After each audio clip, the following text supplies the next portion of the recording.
So hello, what's up mga ka-J-Vlog? Welcome ulit sa panibagong video. And for today's content, ayan, mag-unbox tayo ng isang mega price drop na tablet ngayon, which is a Samsung Galaxy Tab A9 Plus. So tara, check natin.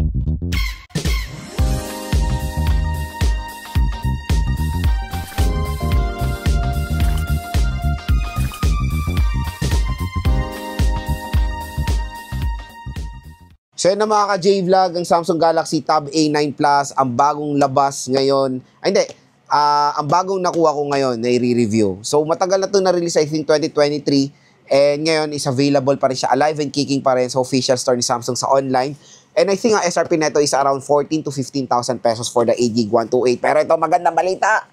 Ngayon sa online, 6 to 7,000 pesos na lang po ang Tab A9 Plus. Napakamura na lang po, and shoutout sa mga nakanood ng ating pagbili dito sa smartphone na to, ay sa tablet na to, and hopefully nakatulong yan dahil bukod doon sa sale price niya sa online, meron pang additional discount voucher dito sa ating view products. I-click mo tong view products na to, meron pong special voucher na nagihintay sa inyo up to 1,500 pesos additional discount dito sa Tab A9 Plus. Grabe, kaya grab nyo na yung opportunity nyo makuha to ng sobrang mura, at ito na rin ang isang sa napakamura na 11 inches na tablet ngayong 2025. Eh, syempre, asahan nyo na for a Samsung, wala po talaga siyang charger out of the box dahil slim box na siya. Pero no worries, maglalagay po ako ng mga murang charger na pwede nyo mabili. Around 500 pesos, di ba? So, 30 watts, so 20 watts na Anker, Ugreen, or Romos, meron yan dito sa ating view products. I-click nyo na yan. So, yun. At ang color na lang na available sa online is graphite, and I think meron na available na silver. So tara mga J-Vlog, samahan nyo ko yung unbox itong napakasulit at sobrang mura na Samsung Galaxy Tab A9 Plus. So ito na yung box ng Samsung Galaxy Tab A9 Plus. Ayan. Ito siya. So yun nga, slim box siya. So meaning matic, wala po itong charger out of the box na included. At very identical din naman siya sa box ng Tab A9, yung smaller version nito. So A9 Plus. This is a 8GB 128 Wi-Fi version lang. So, open na natin siya. So, pagdating sa pag-unbox sa mga Samsung device ngayon, medyo boring na kasi wala naman na siya nung ganong inclusion. Diba? So, ito lang. Sa box, meron tayong data cable, and yun lang. SIM eject tool, or yes, SIM tray eject tool, kasi wala naman yung SIM. So, Samsung Care Plus. Yan. Wala na, yun lang, di ba? Nakakalungkot na yung mga unboxing ngayon compared dati na sobrang dami mong ikakalikutin. Ito na yung Samsung. So, wala siyang any plastic material na ginamit. So, eco-friendly nga sila. Ito ay parang eco bag. So, ito na yung Tab A9 Plus. And ito yung color graphite nila. Very identical din naman sa Tab A9 na parang malaking version lang ito. So, single camera.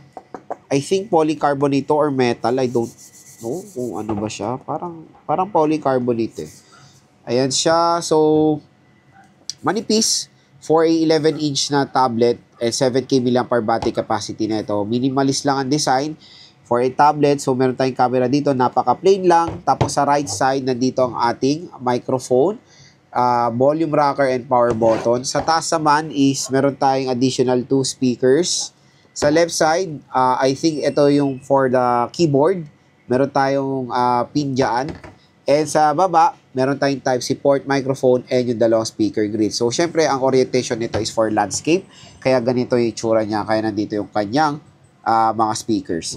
And the sad part dito sa Tab A9 Plus is wala po siyang screen protector out of the box. Kaya lalagyan nyo agad to. And even case, wala siyang kasama. So, open na natin tong Tab A9 Plus. Ayan, Samsung Galaxy Secure by Knox, powered by Android. So, setup ko muna to. Balik ako kayo. So, yan, na-setup na natin ang Samsung Galaxy Tab A9 Plus. So, yun nga. When it comes sa display niya is TFT. Pero, nagbo-boost naman ng kahit konti mas mataas sa resolution niya. Pero, yun. Okay naman. Kasi usually, pag TFT, wash out talaga eh. Ito dahil since mataas yung resolution niya, nagiging naman din. Gumaganda naman din yung icon niya, pero may feel nyo minsan na hindi ganun ka linaw yung quality ng display nito kasi since TFT lang siya. Mas better pa rin all the way talaga ang IPS. So ayan, ganda ng tablet na to, no? And out of the box, I think naka-Android. Tingnan natin na software. Oy, Android 15 na to out of the box, buti naman. So, display, adaptive, motion, adaptive na siya, 90 Hz. Ayan, ang laki ng display. Tingnan natin yung storage siya out of the box kung ilan na lang. So, 111 GB pa na may available. Malaki pa naman yung available na storage dito. And 8 GB of RAM ang available. So, yan. Okay na okay. Napakaganda and sleek din itong Tab A9 Plus. So, yun mga ka-J-Vlog, na na-unbox na natin itong si Samsung Galaxy Tab A9 Plus. So, syempre, bigay sa inyo initial thoughts and first impressions, hands-on ko na dito. So, unang-unang lapagan na natin yung mga inclusion. So, syempre, compare sa mga ibang na-unbox ko na tablet ngayon with 11 inches na mga na screen size, ang gaganda ng inclusion. Meron tayong mga case na kasama, charger, and all kompleto. Sa Samsung bare unit lang talaga. Ito lang ang makukuha nyo, walang screen protector, walang charger, walang case. Pero again, syempre ang SRP niya is malayo sa sale price ngayon. Again, kung i-compare mo ng 2023, hindi talaga perfect yung mga ibang specs na ito. So, syempre si Samsung, when it comes sa SRP, sobrang mahal talaga. Kung bibili nyo to sa mall, there's a possibility yan din ang price niyan. Pero dito sa online, sobrang mura for around 6,000 to 7,000 pesos. May makukuha na kayong ganito. Yun lang naman, nakakalungkot lang na wala siyang ganong accessories out of the box, kaya bibili pa kayo. Kaya yun nga sinabi ko sa inyo, meron charger dyan sa ating view products. I-click nyo na lang yan. Meron tayong marirecommend. Pero yun, unang-una pag-usapan natin yung display quality niya. So when it comes sa display, is a TFT tablet. So yun nga, chinek na natin tong tablet na to. So is a TFT tablet compare sa mga iba na IPS. I know nakakalungkot lang talaga na TFT LCD to. Pero yun, let's na lang yan, accept na lang yan. Pero mataas na may resolution niya beyond 1080p at naka 90 Hz screen refresh rate naman siya. Ang importante dito sa akin talaga is yung napakalaking display ng Samsung Galaxy Tab A9 Plus. Maganda yung display, maganda yung screen size, 90 Hz okay naman, resolution is okay.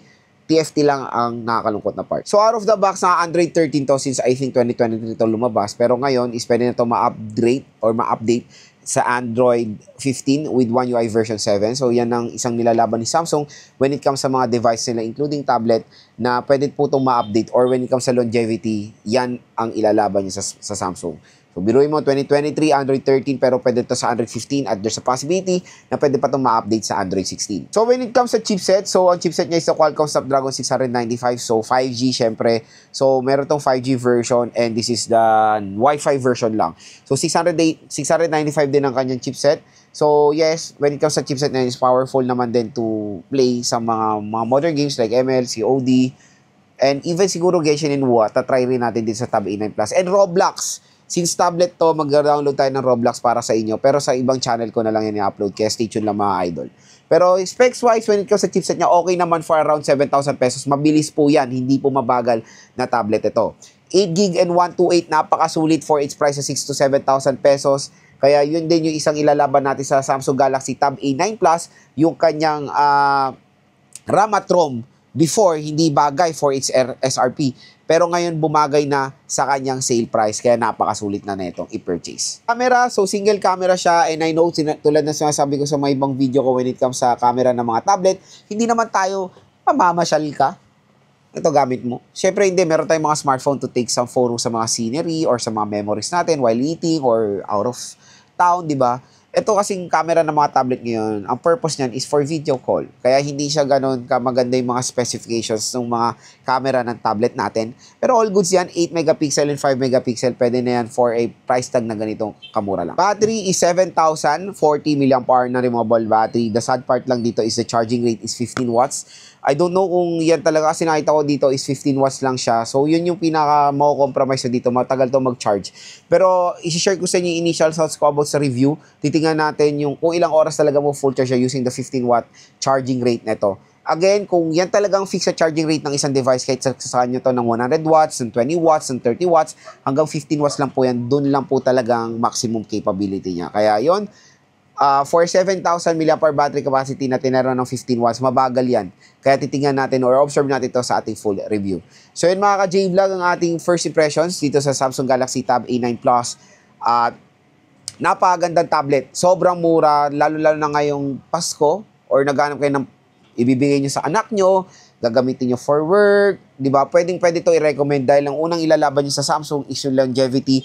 Matagal po masasupport to ng OS update nila. Kaya kung interested kayo makuha to ng sobrang mura, nandito lang yan sa ating View Products. 6 to 7,000, may additional voucher pa kayo makukuha. Discount up to 1,500 pesos pag binili nyo tong Samsung Galaxy Tab A9 Plus.